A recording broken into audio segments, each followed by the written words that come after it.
था।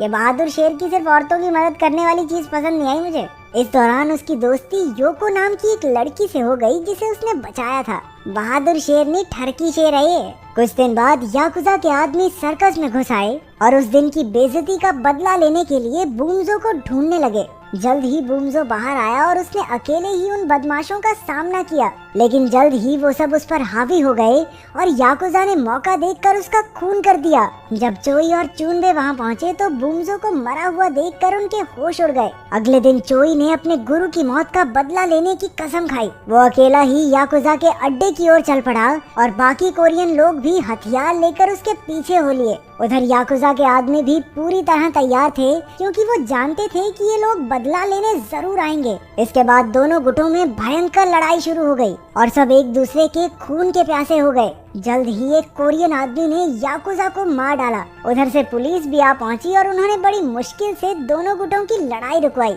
इसके बाद चोई ने अपना सारा सामान बांध लिया और उसने संन्यास लेकर एकांत में जिंदगी बिताने का फैसला किया। उसे इस बात का पछतावा था कि वो अपने लोगों की रक्षा नहीं कर पाया। तभी योको वहाँ आ गई और उसे जाने से रोकने लगी, लेकिन चोई किसी की बात न सुनते हुए वहाँ से चला गया। पहाड़ों में जाकर उसने बड़े जोरों शोरों से अपनी ट्रेनिंग शुरू कर दी। वो दिन रात कड़ाके की ठंड में भी प्रैक्टिस करता रहता। उसने अपनी ट्रेनिंग के लिए चीजें बनाई और अपने गुरु की दी किताब से सीखने की कोशिश की। शुरुआत में तो उसे इतने ठंडे इलाके में रहने में काफी मुश्किलें आई, लेकिन वहाँ कुछ दिन बिताने के बाद उसका शरीर वैसा ही ढल गया। धीरे धीरे वो इतना ताकतवर हो गया कि अपने एक ही वार से पत्थर तक तोड़ देता। वो हर समय अपने शरीर को बेहद ताकतवर बनाने में लगा रहता। कई महीनों तक दिन रात मेहनत करने के बाद उसे भरोसा हो गया कि उसके गुरु की दी हुई किताब से उसने सब कुछ सीख लिया है। फिर वो पहाड़ों से वापस शहर में आ गया और जापान के बेहतरीन